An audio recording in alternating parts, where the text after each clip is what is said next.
Hello नमस्कार, युवाम academy में आपका स्वागत है। मैं विजय सर आपका स्वागत करता हूं। आज हम लोग पर्यावरण का दूसरा चैप्टर पारिस्थितिकी एवं पारिस्थितिकी तंत्र के बारे में समझेंगे और ये भी चैप्टर बहुत ही इम्पोर्टेंट है। एक या दो क्वेश्चन हर एक पेपर में आता है, तो इसको अच्छे से समझना है और अच्छे से देखना है। आप पूरा वीडियो को मन से देखते रहिए और हमारे साथ आप भी देखते रहिए, आपको बिल्कुल याद हो जाएगा। तो चलिए शुरू करते हैं कि पारिस्थितिकी या इकोलॉजी किसे कहते हैं और सर्वप्रथम किसने इसका प्रयोग किया था या पारिस्थितिकी के जनक किसे कहा जाता है। तो पारिस्थितिकी या इकोलॉजी क्या होता है, तो सर्वप्रथम 1869 में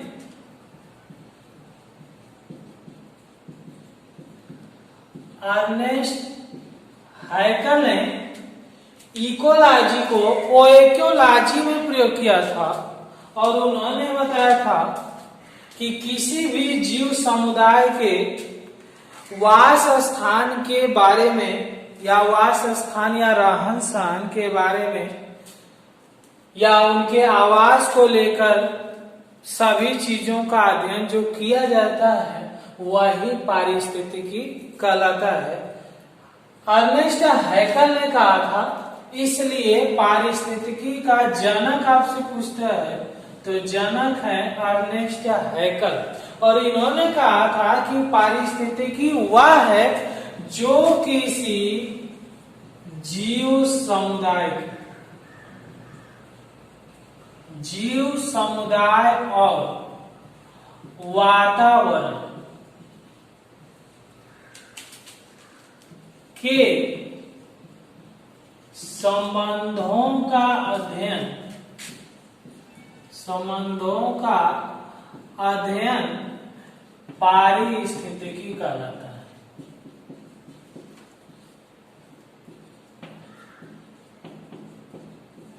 पारिस्थितिकी कहलाता है। ये अर्नेस्ट हैकल ने कहा था कि किसी भी विशेष स्थान में जीव समुदाय और वातावरण के बीच जो भी संबंध है उसी का अध्ययन करना पारिस्थितिकी कहलाता है। 1869 में इकोलॉजी का सर्वप्रथम प्रयोग अर्नेस्ट हैकल ने किया था और उसी से ये परिभाषा बनती है, इसलिए अर्नेस्ट हैकल को पारिस्थितिकी का जनक कहा जाता है। ठीक है, अगला क्वेश्चन आता है कि कुछ और विद्वान हुए जो अपने हिसाब से, तो एक विद्वान है पार्क ने कहा था कि पारिस्थितिकी क्या है, पर्यावरण का पर्यायवाची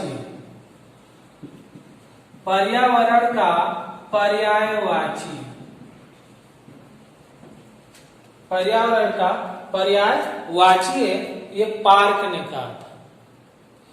तो ये क्वेश्चन आपसे परिभाषा तो नहीं पूछेगा, लेकिन पारिस्थितिकी के जनक कौन है ये पूछता है। तो 1869 में अर्नेस्ट हैकल, इसलिए पारिस्थितिकी के जनक अर्नेस्ट हैकल को कहा जाता है। और पारिस्थितिकी किसे कहते हैं, जीव समुदाय और वातावरण के बीच जो संबंध है उसी का अध्ययन कहलाता है पारिस्थितिकी। आइए अगला पॉइंट देखते हैं। अगला क्वेश्चन पूछता है, अभी तो परिभाषा हमने देखा, पारिस्थितिकी विज्ञान की शाखाएं यानी कितने भागों में बांटा गया। तो पारिस्थितिकी विज्ञान की जो शाखाएं हैं मुख्य 2 भागों में बांटी गई है। एक आपका आता है स्वयं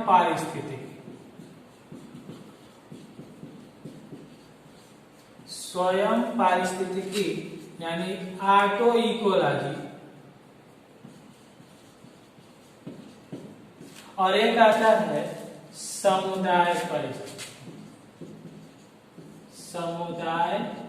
पारिस्थितिकी, सीन इकोलॉजी। यानी मुख्य दो भागों में बांटी गई है, एक स्वयं पारिस्थितिकी और एक होता है समुदाय पारिस्थितिकी। अब ये क्या होता है, तो स्वयं पारिस्थितिकी वह है जो किसी विशेष स्थान में एक जाति या एक पौधा या एक जीव का वातावरण से जो संबंध है उसका अध्ययन कहलाता है स्वयं पारिस्थितिकी। यानी इसमें व्यक्तिगत एक जीव, एक पौधा या एक प्रजाति की बात होगी। और समुदाय पारिस्थितिकी सीन इकोलॉजी वह कहलाता है जो किसी विशेष स्थान में बहुत सी प्रजाति एक ही जगह पे रहती है, बहुत से जीव, बहुत से जंतुओं का अध्ययन, बहुत से पादपों का अध्ययन जो एक स्थान पे अलग अलग प्रजाति के बहुत संख्यक वर्ग के रहते हैं, उनका अध्ययन कहलाता है समुदाय पारिस्थितिकी। उनका अध्ययन क्या कहलाता है, समुदाय पारिस्थितिकी। यानी यहाँ पे बहुत प्रजाति के जीव जंतु या पादप की चर्चा होगी। यहाँ क्या होगी, व्यक्तिगत यानी एक जीव की।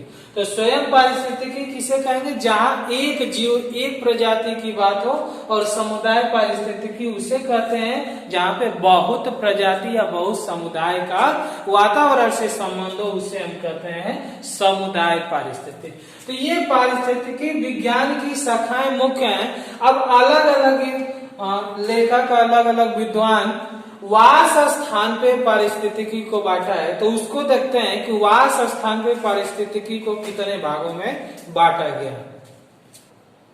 पिछला पॉइंट था कि पारिस्थितिकी के मुख्य कितने भागों में बांटा गया, तो दो भाग उसमें थे, स्वयं पारिस्थितिकी और समुदाय पारिस्थितिकी, ये बांटा गया था। अब आता है कि आवास स्थान पे यानी रहन सहन पे जहाँ पे हम रहते हैं या कोई भी जीव रहता है, तो आवास स्थान पर पारिस्थितिकी को कितने भागों में बांटा गया है, तो आवास स्थान पे पारिस्थितिकी को दो भागों में बांटा गया है। एक आपका जलीय पारिस्थितिकी यानी जहाँ जल की चर्चा होगी, एक्वाटिक इकोलॉजी, और एक आपका है स्थलीय पारिस्थितिकी, टेरेस्ट्रियल इकोलॉजी, जहाँ पे स्थल की चर्चा हो। यानी आवास स्थान पे पारिस्थितिकी को दो भागों में बांटा गया, एक जलीय और एक स्थलीय। और जलीय में आपका जलीय पारिस्थितिकी को दो भागों में बांटा गया, एक आपका स्वच्छ जल पारिस्थितिकी यानी फ्रेश वाटर इकोलॉजी, और एक होता है समुद्री जल की पारिस्थितिकी, मैरीन इकोलॉजी। यानी स्वच्छ जल और स्वच्छ जल में आपके दो क्वेश्चन आपके आते हैं, या तो आपका तालाब आता है और या तो पेपर में न दिया जाएगा। आपसे स्वच्छ जल पूछेगा कि स्वच्छ जल के उदाहरण है या जलीय पारिस्थितिकी के उदाहरण है, तो एक आपका तालाब है और एक आपका नदी है। यानी तालाब में भी सूर्य का प्रकाश जाता है और नदी में जीव जंतु निवास करते हैं, तो उनका भी अध्ययन किया जाता है। यानी जो लोग स्वच्छ जल में रहते हैं या तालाब में रहते हैं या नदी में रहने वाले जीवों का अध्ययन किया जाता है, तो उसे हम लोग स्वच्छ जल की पारिस्थितिकी कहते हैं। और समुद्री जल की पारिस्थितिकी, इसमें भी क्वेश्चन आता है, तो ये कहा जाता है कि समुद्री जल या समुद्र में 200 मीटर की गहराई पर प्लैंकटन का निर्माण होता है, यानी चारे का निर्माण होता है जिसको जीव खाते हैं। और 200 मीटर की गहराई में जो जीव पाए जाते हैं उसे हम लोग नेक्टन कहते हैं। नेक्टन यानी 200 मीटर की गहराई में रहने वाले जीव को हम लोग नेक्टन कहेंगे। और जो समुद्र की तलहटी में रहते हैं उसे हम लोग बेंथम कहते हैं, ये जो तलहटी में रहते हैं। अब इसमें कुछ ऐसे जीव हैं जो 200 मीटर की गहराई तक भी अपना भोजन करते हैं, और कुछ ऐसे जीव हैं जो समुद्र में रात्रि के समय सागर के तल पे आते हैं और दिन में सागर की तलहटी में चले जाते हैं। तो ये भी क्वेश्चन आता है, प्लैंकटन कितने मीटर की गहराई पर होता है, तो 200 मीटर की गहराई पर प्लैंकटन का निर्माण होता है, और 200 मीटर की गहराई पर रहने वाले जीव को नेक्टन कहा जाता है, और जो तलहटी में रहते हैं उसे बेंथम कहा जाता है। तो ये जलीय पारिस्थितिकी यानी स्वच्छ जल और समुद्र जल की पारिस्थितिकी की चर्चा हुई। अब आता है स्थलीय पारिस्थितिकी। स्थलीय पारिस्थितिकी क्या होता है? जहाँ पे स्थल की बात किया जाए यानी स्थल पे रहने वाले जीव पादप पेड़ पौधों की बात हो, उसे हम स्थलीय पारिस्थितिकी कहते हैं। और इसको 4 भागों में बांटा गया है। अगला था घास स्थल। एक ही स्थान पे घासें होती हैं, लेकिन घासों की अलग अलग प्रजाति होती है। और अलग अलग प्रजाति किसकी देना है? तापमान ज्यादा हो तो कोई प्रजाति नहीं होती है, धूप ज्यादा होता है तो कोई पौधा जल जाता है। यानी घास में प्रजातियों का अध्ययन किया जाए उसे हम घास स्थल पारिस्थितिकी या ग्रास लैंड इकोलॉजी कहते हैं। अगला वन जंगल की बात हो, वन की बात हो, फॉरेस्ट में पेड़ पौधे की बात हो, पत्तियों की बात हो, उसे हम वन पारिस्थितिकी या फॉरेस्ट इकोलॉजी कहते हैं। अगला मरुस्थल पारिस्थितिकी यानी मरुस्थल में पाए जाने वाले जीव जंतुओं का अध्ययन, यानी मरुस्थल के हिसाब से वहां पे कौन सा जीव का विकास होता है, वहां पे किस पौधे का निर्माण होता है, उसे हम मरुस्थल या डिजर्ट इकोलॉजी कहते हैं। और अगला है फसल स्थल, यानी स्थल पर भी कई स्थल पे अलग अलग स्थलों पे अलग अलग जगह पे अलग अलग प्रकाश के माध्यम से फसल का भी अलग अलग प्रजातियां हैं। कुछ ऐसे फसल हैं कि किसी स्थान पे नहीं हो सकते हैं, कुछ ऐसे फसल हैं कि कहीं ज्यादा हो सकते हैं, कहीं ऐसा फसल आता है जहाँ गेहूं नहीं होता है, कहीं ऐसा फसल आएगा कि वहाँ धान नहीं होता है। यानी जहाँ पे फसल के स्थानों का चर्चा किया जाए, यानी फसल स्थल तापमान के हिसाब से या सूर्य के प्रकाश के हिसाब से या मिट्टी के हिसाब से अलग अलग फसलों की प्रजातियों का अध्ययन किया जाता है, तो उसे हम फसल स्थल पारिस्थितिकी कहते हैं, क्रॉप लैंड इकोलॉजी कहते हैं। तो ये आवास स्थान के आधार पर बांटा गया था, जलीय पारिस्थितिकी और स्थलीय पारिस्थितिकी। आइए अब आगे समझते हैं कि इसको प्रभावित करने वाले कारक कौन है। अगला पॉइंट पूछता है पारिस्थितिकी कारक इकोलॉजिकल फैक्टर्स क्या होता है। तो सभी जीवधारी एक स्थान पे रहते हैं और उस स्थान के चारों ओर वातावरण पाया जाता है। जैसे आप एक कोई पौधा लगाते हैं तो पौधा के लिए मिट्टी की जरूरत है, जल की जरूरत है, तापमान की उसे जरूरत है, सूर्य के प्रकाश की जरूरत है।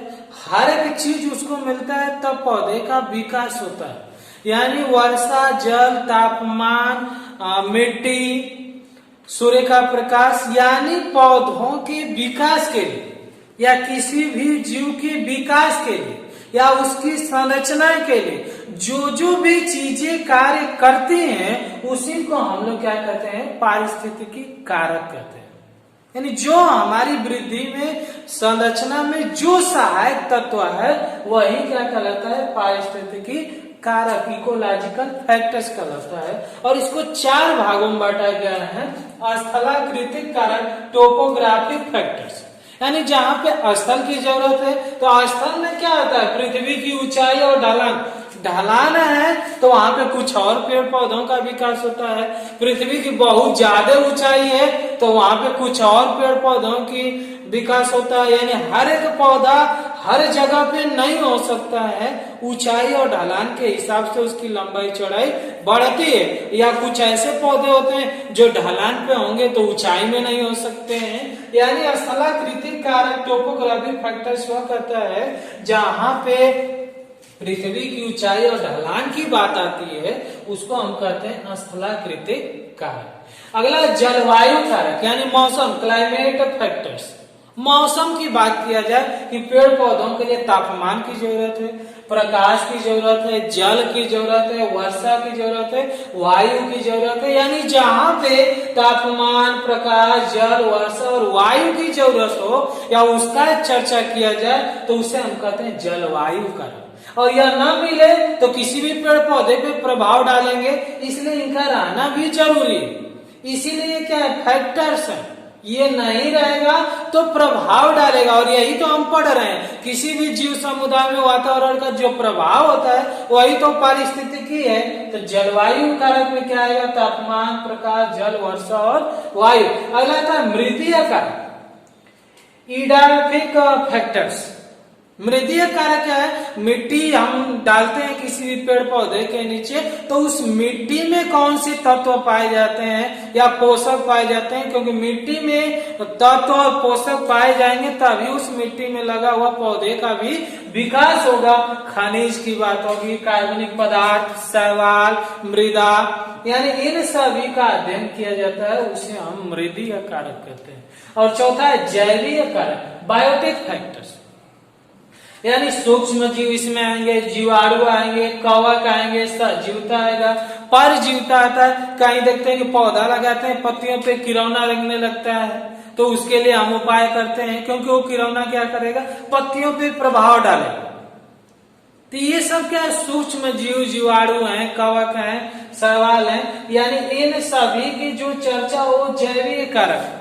तो पारिस्थितिकीय कारक वह है जो प्रकाश, तापमान, मौसम, जलवायु, वर्षा जल के हिसाब से किसी के ऊपर प्रभाव डालते हैं, तो उसे हम पारिस्थितिकी कारक कहते हैं। और इसे 4 भागों में बांटा गया: स्थलाकृतिक, जलवायु, मृदीय कारक और जैवीय कारक, यानी पृथ्वी की ऊंचाई और ढलान स्थलाकृतिक कारक, तापमान, प्रकाश, जल, वर्षा और वायु जलवायु कारक, खनिज, कार्बनिक पदार्थ, शैवाल, मृदा मृदीय कारक, और जैविक कारक में सूक्ष्म जीव, जीवाणु, कवक और सजीवता और परजीवता आते हैं। आइए अगला पॉइंट देखते हैं। अगला है पारिस्थितिकी तंत्र, इकोसिस्टम किसे कहा जाता है। इससे पहले ये जान लीजिए कि पारिस्थितिकी तंत्र का सबसे पहले प्रयोग 1935 में एजी टांसले ने किया था। एजी टांसले ने किया था। तो ये भी क्वेश्चन आता है कि पारिस्थितिकी तंत्र का सबसे पहले प्रयोग किसने किया था? तो 1935 में एजी टांसले ने किया था। और पारिस्थितिकी तंत्र कैसा है? तो ये आपका खुला तंत्र है, यानी अब बंद तंत्र नहीं है, यानी ऊर्जा का निवेश बहिर्गमन होता रहता है। अब बात आता है कि पारिस्थितिकी तंत्र किसे कहा जाता है। तो जीवमंडल के सभी संघटक, और संघटक क्या है? जैविक और अजैविक। जीवमंडल के सभी संगठनों के समूह जो पारस्परिक क्रिया में सम्मिलित होते हैं, उसे हम पारिस्थितिकी तंत्र कहते हैं। यानी ऊर्जा का निवेश एक स्थान से या एक जीव से दूसरे जीव में होता रहता है, यानी यही प्रक्रिया ही क्या कहलाती है? पारिस्थितिकी तंत्र कहलाती है। और इसमें पारिस्थितिकी तंत्र 2 संघटक से बना है, एक जैविक संघटक और एक होता है अजैविक, बायोटिक है, ए बायोटिक। जैविक में क्या है पढ़ना? उत्पादक यानी पेड़ पौधों की बात होगी, उपभोक्ता यानी उनको खाने वालों की चर्चा होगी, अपघटक यानी मृत्यु जो या सड़े गले जीवों को जो साफ कर दे या पृथ्वी में मिला दे उसकी चर्चा होगी। तो उत्पादक, उपभोक्ता और अपघटक जैविक संघटक में पढ़ना है। और अजैविक में कार्बनिक, अकार्बनिक और भौतिक आता है। कार्बनिक जहाँ जल, लवण, गैस की चर्चा हो, अकार्बनिक का मतलब जहाँ पे कार्बोहाइड्रेट, प्रोटीन, विटामिन, खनिज इत्यादि की चर्चा हो, और भौतिक में तापमान, वर्षा, जल, प्रकाश की चर्चा हो, उसे हम क्या कहते हैं? अजैविक संघटक कहते हैं। तो ये हम लोग पारिस्थितिकी का पार्ट 1 पढ़े हैं, अभी पार्ट 2 बाकी है, क्योंकि ये भी इम्पोर्टेंट है और जो बाकी है वो भी इम्पोर्टेंट है। पार्ट 2 को अगले वीडियो में देखेंगे। तब तक इस पार्ट 1 को आप अच्छे से याद करिए, क्योंकि हर एक श्रृंखला एक दूसरे से जुड़ी हुई है। ये भूलेगा तो अगले वाला भी भूलेगा, इसलिए इसको अच्छे से याद करिए। अगला वीडियो फिर लेकर मिलेंगे।